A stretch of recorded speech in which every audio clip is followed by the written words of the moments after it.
Amen, amen. Shalom, shalom, shalom, les enfants de Dieu. Shalom, notre frère Randé Kita. Le Seigneur a mis quelque chose dans notre cœur, de partager. Notre frère Nabiso, le frère Randé Kita. Alors, que le Seigneur vous bénisse, le frère Randé. Autour biso ba question moko boye. Ya moi tout le monde répondre. Autour biso sur batu oyo bazo critiquer les grands prophètes de Dieu, le frère William Marion Branham, que le prophète de Dieu Nzambe atindeli biso na temps oyo suka. Toyo kana ndambu comme ça tu peux répondre.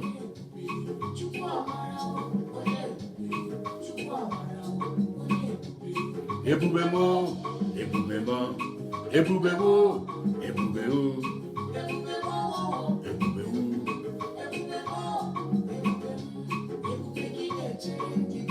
Amen.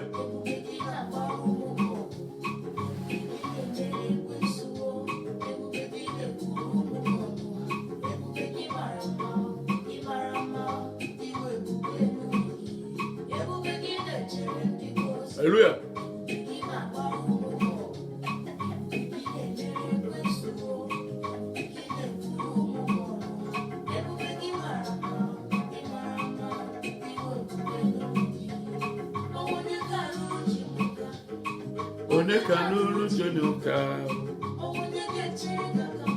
Amen.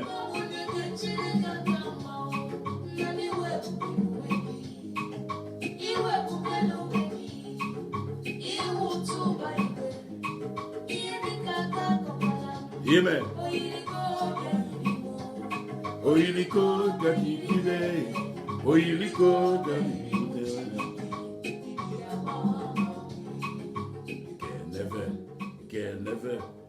Never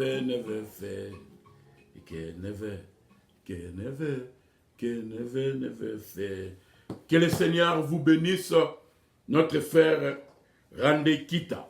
Alors, Randé, Seigneur a tiré quelque chose dans mon thème na biso, tout partager na yo, autour na biso question pour 10 minutes, pour na batu oyo, bazo critiquer frère Branham, balobi ki bazalaki na message, et puis babimi net tolobaki tango autour na biso na émission na yo, tolobaki que comme Judas était prédestiné enfant de la perdition. Donc Judas azalaki prédestiné la perdition. Judas azalaki prédestiné à teka Yesu. La Bible même dit que mawana oyo eloko wana ekosalam. Alors batu mususu baza prédestiné pour la kosala biloko mususu soka ngai na kosala yango te. Alors ba frère oyo baza ko critiquer frère Branham eloko net na seke yo liboso eloko ba frère bazo obosana ke William Branham était un prophète comme Moïse. Alors, un prophète comme Moïse, un prophète majeur comme Esaïe, un prophète majeur comme Élie, un prophète majeur comme Élisée, ba prophète wana okoki ko kende contre bangote, okoki ko critiquer bangote parce que Nzambe azala masolo mususu na ba prophète wana yo oyebite. Alors ce que tout le monde banda pour la 10 minutes tout le monde a bibliquement parlant. Les frères ba yebelo baza ko salate. To lo bana lo boneti omoni to ko pe na tanga Jésus. Mais to banana na Abraham. Soit to kena mukanda ya Genèse chapitre 20. Abraham mpia ke koti akena Sarah na mboka ya Abimelech. Abraham, un prophète de Dieu, majeur. Alors, si vous avez commis kuna, Abraham a yebi ke, si vous avez yebi si roi que Sarah a zali mwasi la ngai, akobo mangai, poaza Sarah, azwa Sarah. Alors, Abraham soit yebsi Sarah kosa. Yebsa eke ozali ser nanga. Of course. Nani Sarah azalaki demi-sœur ya Abraham, mais azalaki mosi ya Abraham. Mais Abraham a kosi sikoyo, neti ke Sarah aza mosi na ete, azaka ser na ye. Alors, tango sikoyo, roi moni nengo na bi, mosi wa kitoko yo bon, nana kozwa na ngaye, na bala na ngaye. Tu vois là, Genèse chapitre 20. Yoka. Abraham disait de Sarah, sa femme, c'est ma sœur. Abimelech, roi des guerriers, fit enlever Sarah. Alors Dieu apparut en songe à Abimelech pendant la nuit et lui dit, voici, tu vas mourir à cause de la femme que tu as enlevée, car elle a un mari. Abimelech, qui ne s'était point approché d'elle, répondit, Seigneur, ferais-tu périr même une nation juste? Ne m'a-t-il pas dit, c'est ma sœur? C'est elle-même, n'a-t-elle pas dit, c'est mon frère? J'ai agi avec un cœur pur et des mains innocentes. Rendez-vous là, prophète, n'est-ce pas Abraham, prophète, n'est-ce pas Moïse, Nzamba ma solo mukona bango, yo so comprendre to comment critiquer aux un problème. A automoni sur la Genèse chapitre 20 verset 1 tina 7. Pour tout gagner ta. Si quand on Sarah kosi, sur on l'a dit vraiment logique rendez. Roi c'est qui a raison. Pourquoi il y a des rois nani Abraham ba kosi que Sarah a mosi na été. Mais ce qu'on a aller que ne pas Abraham a ebise que moni yo kosi ko bokote. Ake pas roi, alingo boma roi, alingo boma mukil na mobimba. Prophète de Dieu. Consacrer la prophète. Pourquoi tout nous les gentils, hein, papa, toyebi valeur ya prophète. Bon tout n'a pas juif. Un juif a yebi valeur ya prophète. Ya mona ba juif ba nimaraka ka ba prophète na bango. Et moko Israël, ba so bunana mboka moko. Ce qui mboka on est sali ba plan, tant ba ngo sala ka pas Israël et attaquer bango. Roi mboka na lobi tozala mofiti moko azo babite tikala roi tikana yo bazana prophète na kana bango. Un prophète de Dieu, c'est la bouche de Dieu. Oko critiquer prophète parce que yebite ma solo nini bango bazo beta na nzambe. Amoisi ko to bandi na Abraham sikoyo nzambe yoka nzambe ayebisi sikoyo roi. Alors Dieu lui dit en songe, je sais que tu as agi avec un cœur pur. Aussi t'ai-je empêché de pécher contre moi. C'est pourquoi je n'ai pas permis que tu la touchasses. Maintenant, rends la femme de cet homme, car il est prophète. Il priera pour toi et tu vivras. Mais si tu ne la rends pas, sache que tu mourras, toi et tout ce qui t'appartient. Wa asali loko mokote ba kosiye menzama lobi moni mutu wana kosiyo wana prophète nanga kosiyo wana kende pa ya prophète wana asambela pona yo biso lelo yo na kasatoko critiquer Abraham na ndenge moko oza ba secret ya un prophète na nzambe. Donc un prophète de Dieu comme frère Branham ko critiquer te pa oyebi masolo baza obeta te la nzambe. To pesi un exemple ya Abraham. Alors soit to kesu na mukanda ya Nombre chapitre 12, to pesi ka ba verset yo mo so 8 ans. Nombre chapitre 12 verset 1. Yo ka Bible za koloba. Marie et Aaron parlèrent contre Moïse au sujet de la femme éthiopienne qu'il avait prise. Car il avait pris une femme éthiopienne. Ils dirent, est-ce seulement par Moïse que l'Éternel parle? N'est-ce pas aussi par nous qu'il parle? Et l'Éternel l'entendit. Or, Moïse était un homme fort patient, plus qu'aucun homme sur la face de la terre. Donc, Moïse a quitté. un prophète de Dieu. Dans l'histoire, on a dans Nombre chapitre 12, Moïse, Yemouka Yepsibana Israël, alobi boba la étrangeté. Boba la étrangeté. Mais Yemoko Moïse abaluki, abali éthiopienne. Rendez-vous bien. Logiquement parlant, Aaron, na Myriam, Bazaki a raison. Aaron na Myriam, Aaron azalaki un homme spirituel. Myriam azalaki prophétesse. Mais ma solo ya nzambe na Moïse, bango bilo msuba yeba kite. Mais balobi mais Moïse, yo le prophète andenge nino. Yo eximso to ba la étrangère to ba la étrangère mais yo mo balu ke ba l'étranger, ba homo seka Moïse, nzamba sepeli na ngote. Randozo na ngai. Un prophète majeur, un prophète de Dieu comme William Branham, tika na yo, zoa Bible na yo, que note ya doctrine na yo. Mais tika, ko critiquer te. Ou ko blasphémer pamba. Alors, si ko yoka na tanga ganda mbo, si ko yoka nda ozamba lobi. Na verset 4. Soudain l'Éternel dit à Moïse, à Aaron et à Marie, allez vous trois à la tente d'assignation. Et ils y allèrent tous les trois. L'Éternel descendit dans la colonne de nuée et il s'était à l'entrée de la tente. Il appela Aaron et Marie qui s'avancèrent tous les deux. Et il dit, écoutez bien mes paroles. Lorsqu'il y aura parmi vous un prophète, c'est dans une vision que moi, l'Éternel, je me révélerai à lui. C'est dans un songe que je lui parlerai. Il n'en est pas ainsi de mon serviteur Moïse. Il est fidèle dans toute ma maison. Je lui parle bouche à bouche. Je me révèle à lui sans énigme. Et il voit une représentation de l'Éternel. Pourquoi donc n'avez-vous pas craint de parler contre mon serviteur Moïse? Nzambe, allez rappeler ça à Aaron na Myriam raison, parce que logiquement parlant, n'est pas ça qui a raison. Mais va bosser na qui?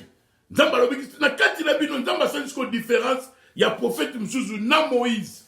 Abiso prophète azali ngana ko pese vision. Mais pour prophète na ngai Moïse, aza différent.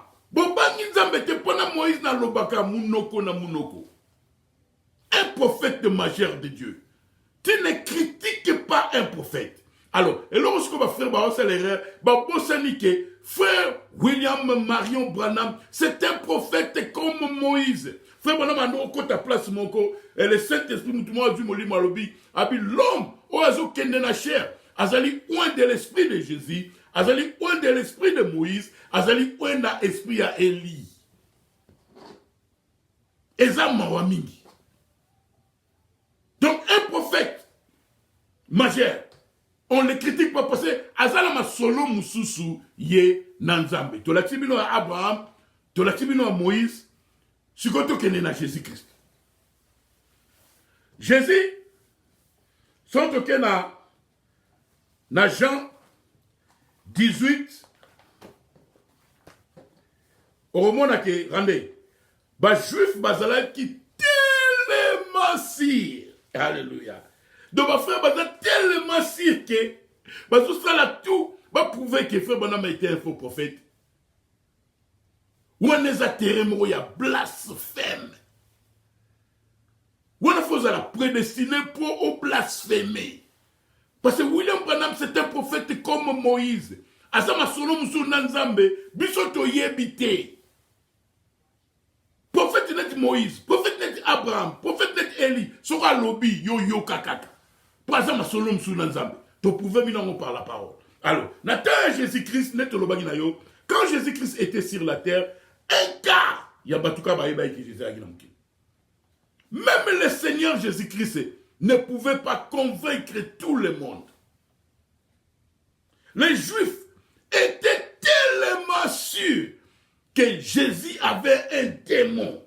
Tout en awa, pour te continuer, tant la mission de la rasarande, donc, Ezamawa, Batouana, allez bazwa Bible na bango, bake na on côté à doctrine à bango bango prouver que frère Branham est un faux prophète.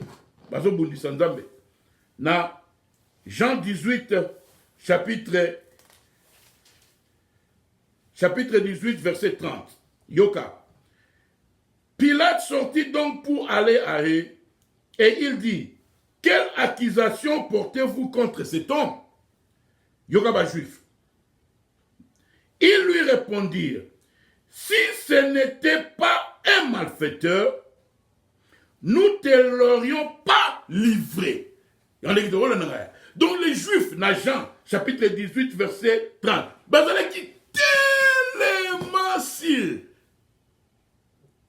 que Jésus était un diable. Pourquoi? Parce que Bazalaki est aveuglé. N'est-ce pas frère? Donc, par exemple, en Afrique, comment en États-Unis? Bazo yo kakanga ba frère américain bazo pesa bakamu nino yo na ba 1930 wana o ba ki o vision fo bana ba ki ba tu ba koya ki 15 mais nine ezala nini te ba komango te nino ngala yebi ser moko na 1958 ser ayip singa bi frère tant que zo botama bazo sala certificat de naissance te ba parents bazo lo ba moi le so botama itango zaki malili abingai ba parents na ba tia 1958 mais ngai je crois na botama en 1959.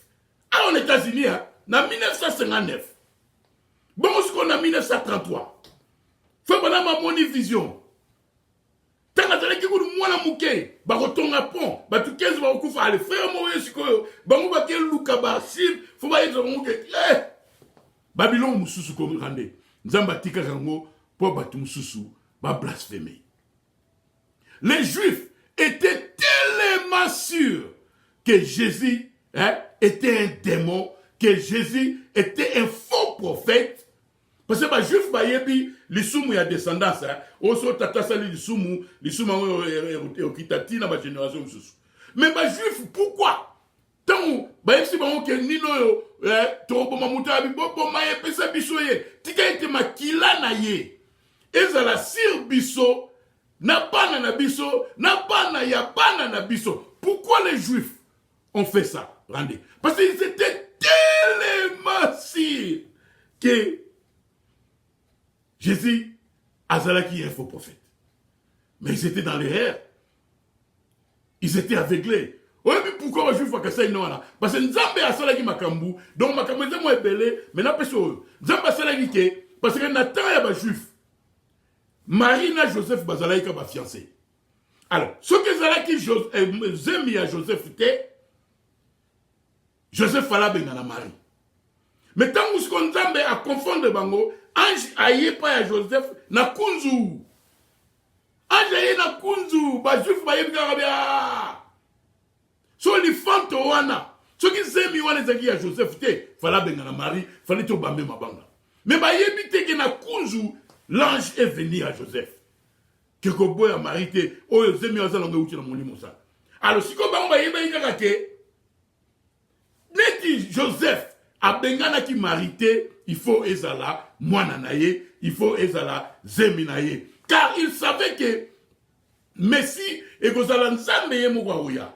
Alors si ko yubano di majesté pourquoi? Parce que babi yo to yebi papa na Joseph, mais yo zolo boza Messie. To yebi siko Gozala démon. Il était tellement sûr, ils étaient tellement sûrs que Jésus était un faux prophète. Ba frère on va critiquer frère Bana. Frère Moussoumona lati costume na ye a tchete oya Brazzaville wana ayene kaka critiquer les grands prophètes William Branham. Nena ebisa kiyo mais il faut esalama ndengwana mais malheur na mutu oyo eza osalama. On les a terrés ya blasphème. Ils étaient prédestinés à la perdition. Ali yango wana ba juif balba yike makila na eza sirbiso. Rande oyebi nini? Ba juif bana na ngo ba futaki makila Yesu tant Hitler a bombé presque 10 millions de juifs. Pourquoi? Pour l'ignorance. Ba kanisa que Jésus était un faux prophète. Donc Zamba sala rabilo msusu pour la écriture ekokisama mais malheur na mutu oyo ezako sala. Donc on l'a dit pe veste na yo ozu Bible na yo. Alors que nous avons une doctrine, nous avons prouvé que Frère Branham c'est un faux prophète. Oh, il à part Jésus-Christ, William Marion Branham. Un prophète majeur, critiqué, il faut Oyoka. Son prophète, Yotali, son tali Nicolo, Ezali rouge. Mais prophète comme William Branham a été blé, Nima au prophète Alobi. Alléluia. Narasa, tu continuer. Donc, frère, comprendre. Frère Branham était un prophète comme Moïse. N'est-ce pas un exemple? Banda Abraham, Moïse, Toye, et pas il y a Jésus. Attention, tu as Jean-Baptiste. Donc, le prophète Adam Moutouya au Sakalala était. Jean-Baptiste a dit, voici l'agneau de Dieu qui ôte le péché du monde.